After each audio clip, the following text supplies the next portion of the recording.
नमस्कार, स्वागत है आपका हमारे चैनल पर। उस की बड़ी खबर आ रही है महाराष्ट्र से। उद्धव ठाकरे की सरकार में मंत्री नवाब मलिक की मुश्किलें और भी ज्यादा बढ़ने वाली हैं। आपको बता दें कि बीजेपी नेता मोहित कांबोज की तरफ से जिस तरीके से एक के बाद एक जो केस है वो नवाब मलिक के ऊपर किए जा रहे हैं, तो अब तीसरे केस यानी कि अभी तक 4 केस जो है वो मोहित कांबोज की तरफ से नवाब मलिक के ऊपर अलग अलग मामलों को लेकर किए जा चुके हैं। तो इसी बीच तीसरे मामले की जानकारी देते हुए मोहित कांबोज ने एक ट्वीट किया है, जिसमें मोहित कांबोज ने लिखा है कि अब मियां नवाब को कोर्ट में हाजिर होना पड़ेगा। और इसी बीच उन्होंने ये जानकारी भी दी कि महाराष्ट्र के मेट्रोपॉलिटन जो कोर्ट है उसकी तरफ से अब समन भेजा गया है नवाब मलिक को, और जितने भी आरोप जो लगाए गए हैं मोहित कांबोज के ऊपर नवाब मलिक की तरफ से, और अब नवाब मलिक को उन सभी चीजों का जवाब देना पड़ेगा। आपको बता दें कि इसी बीच जो अभी समन जारी किया गया है, समन में भी यही बातें लिखी गई हैं कि जिस तरीके से नवाब मलिक ने लगातार आरोप लगाए हैं मोहित कांबोज के ऊपर, तो उसकी सारी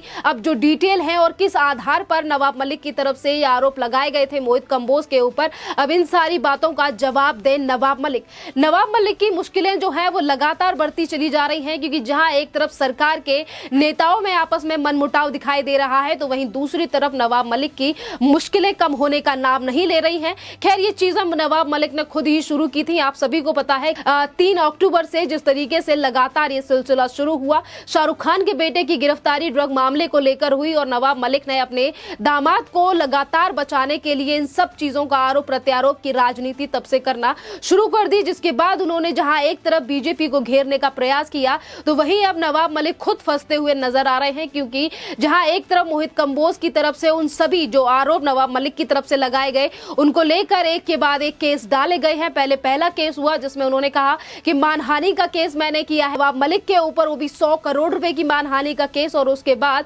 जितने भी आरोप जो मोहित कांबोज के ऊपर लगाए गए, चाहे फिर वो फिरौती को लेकर हो, किडनैपर को लेकर हो, अब सारी चीजों का खामियाजा भुगतना पड़ रहा है नवाब मलिक को। इस बीच आपको ये भी बता दें कि अभी नवाब मलिक को लेकर जो ट्वीट किया गया है मोहित कांबोज की तरफ से अपने ट्विटर पर, तो मोहित कांबोज का लिखना है कि जल्द ही महाराष्ट्र का कोई मियां जेल के चक्कर काट सकता है। आप ये देख सकते हैं कि जहां लगातार नवाब मलिक की मुश्किलें बढ़ती हुई नजर आ रही हैं, अब देखने वाली बात अहम ये होगी कि जब तीनों चारों मामलों को लेकर लगातार एक के बाद एक समन जो है वो नवाब मलिक के लिए जा रहे हैं। इससे पहले नोटिस भी भेज चुके हैं मोहित कांबोज नवाब मलिक के लिए, और अब उनकी मुश्किलें लगातार बढ़ती हुई नजर आ रही हैं। क्या मोहित कांबोज का जो ट्वीट है जो ये कह रहे हैं कि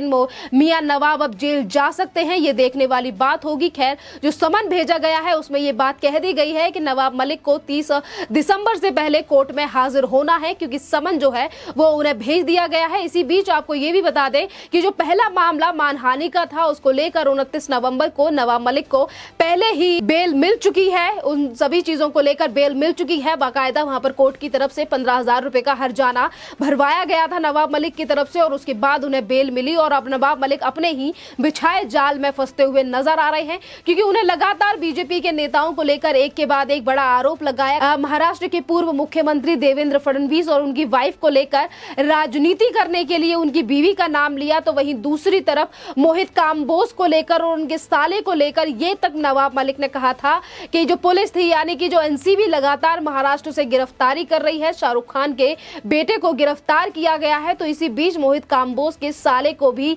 एनसीबी ने गिरफ्तार किया, और उसे इसीलिए छोड़ दिया था क्योंकि वो मोहित कांबोज का साला था। अब जितने भी झूठ जो बोले गए हैं उसको कोर्ट भी ये लगातार कोर्ट की तरफ से जो समन किया जा रहा है, कोर्ट का भी यही कहना है कि जो भी नवाब मलिक की तरफ से बयानबाजी की गई है, आरोप लगाए गए हैं, वो सिद्ध होते हैं कि आखिरकार नवाब मलिक को उनकी सारी जानकारी देनी पड़ेगी, क्योंकि सोशल मीडिया पर जगहों पे वो सारी चीजें घूम रही हैं जो नवाब मलिक के द्वारा बोली गई हैं। इसी बीच ये भी बड़ी बात है कि नवाब मलिक के द्वारा जितने भी आरोप लगाए गए हैं, अब एक एक करके नवाब मलिक से जहां सफाई मांगी जा रही है, प्रूफ मांगे जा रहे हैं, तो ये बड़ी बात है नवाब मलिक के लिए, क्योंकि इससे पहले कोर्ट पहले ही सख्त रवैया अपना चुकी है नवाब मलिक को लेकर, और 4 महीने के लिए कह चुकी है कि 4 महीने तक आप कोई भी टिप्पणी नहीं करेंगे समीर वानखेड़े को लेकर। तो अब इसी वजह से कुछ शान दिखाई दे रहे हैं नवाब मलिक पर। वो लगातार उत्तर प्रदेश की सरकार से लेकर देश के प्रधानमंत्री को लेकर ट्वीट करते रहते हैं, पर आज जो आरोप प्रत्यारोप की राजनीति का दौर महाराष्ट्र में शुरू हुआ है,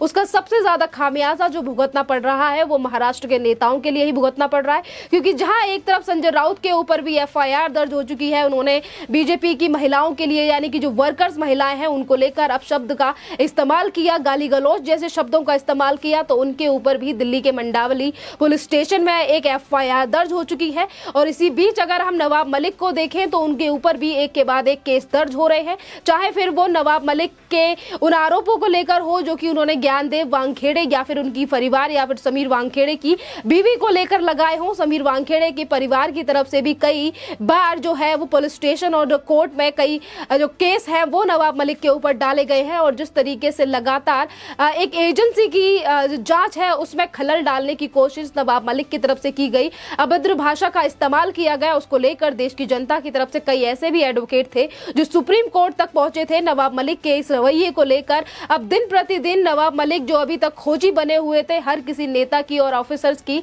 हिस्ट्री निकाल कर लेकर आ रहे थे। नवाब मलिक ने जिस तरीके से चीजें की हैं कि समीर वानखेड़े 2.5 लाख रुपए के जूते और इतने रुपए की शर्ट पहनते हैं, अब नवाब मलिक को अपनी ही सारी चीजों का हिसाब देना पड़ सकता है, क्योंकि कोर्ट जिस तरीके से लगातार रवैया अपना रही है नवाब मलिक के खिलाफ, क्योंकि जहां एक के बाद एक समन और मोहित काम्बोज की तरफ से जहां एक तरफ केस किए जा रहे हैं, एक के बाद एक केस, उनसे ही अभी तक नवाब मलिक फ्री नहीं हो पाए हैं, तो दूसरी तरफ मोहित काम्बोज की तरफ से ट्विटर पर यह भी कहा जाता है कि अभी तक जो इतनी संपत्ति नवाब मलिक के पास जमा हुई है, आखिरकार भंगार का काम करने वाले नवाब मलिक के पास इतनी संपत्ति कहां से आई। और बेटे को लेकर भी कई बार सवाल पूछ चुके हैं मोहित काम्बोज। यानी कि जहां एक तरफ नवाब मलिक अपने ही बयानों से मुकरते नजर आ रहे हैं, कोर्ट भी उनसे जवाब मांग रहा है, तो दूसरी तरफ उनकी संपत्ति को लेकर भी एक ना एक तलवार जो है वो उनके गले में टंगी हुई दिखाई दे रही है। क्योंकि बीजेपी के जो नेता हैं वो लगातार इसी तरीके से आरोप लगा रहे हैं नवाब मलिक के ऊपर, जहां देवेंद्र फडणवीस पहले ही कह चुके हैं कि नवाब मलिक के जो संबंध हैं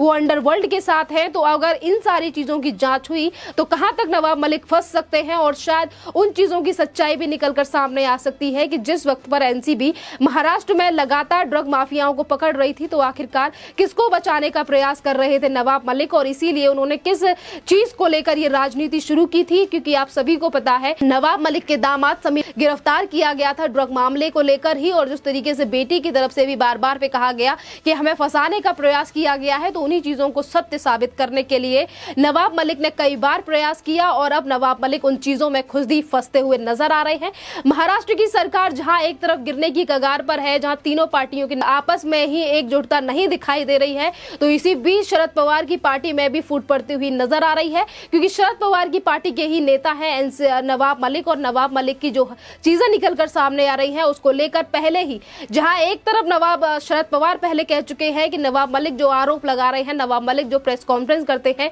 वो सही कर रहे हैं, एजेंसियों का सही चेहरा सामने लाकर रख रहे हैं, पर अब ऐसा लग रहा है कि नवाब मलिक को जिस तरीके से पीछे से हवा दी जा रही थी, शरद पवार हो या फिर उद्धव ठाकरे, अब वो नेता कहीं पर भी नहीं नजर आ रहे हैं। क्योंकि कोर्ट के जो एक के बाद एक समन है और जो केसेस हैं नवाब मलिक को लेकर, उनकी गिनती जो है अब वो बढ़ती जा रही है। क्योंकि पहले 1 केस, फिर 2 केस, फिर 3 केस, और अब 4 केस, और अगर कोर्ट में अब सुनवाई होती है और नवाब मलिक के लिए कह दिया गया है कि अब वो कोर्ट में हाजिर हो और इन सब चीजों का जवाब दे, आंसर दें कि जो एलिगेशन लगाए गए हैं उनकी तरफ से, चाहे फिर वो मोहित काम्बोज हो, मोहित काम्बोज के साले हो, किडनैपर कहकर तक पुकार दिया नवाब मलिक ने मोहित काम्बोज को, और 1100 करोड़ रुपए की फिरौती का आरोप लगाने वाले ये वही नेता हैं जिनकी खुद की सरकार के नेता पुलिस वालों से 100-100 करोड़ रुपए की वसूली करवाते हैं। आज देश की जनता या फिर मराठी मानुष लगातार महाराष्ट्र की सरकार को लेकर यही सवाल पूछ रहा है कि आखिरकार महाराष्ट्र के जो मंत्री हैं वो किस पद पर बैठे हैं, और वहां पर भी पद पर बैठने के बावजूद भी उस पद की मर्यादा का कोई भी ख्याल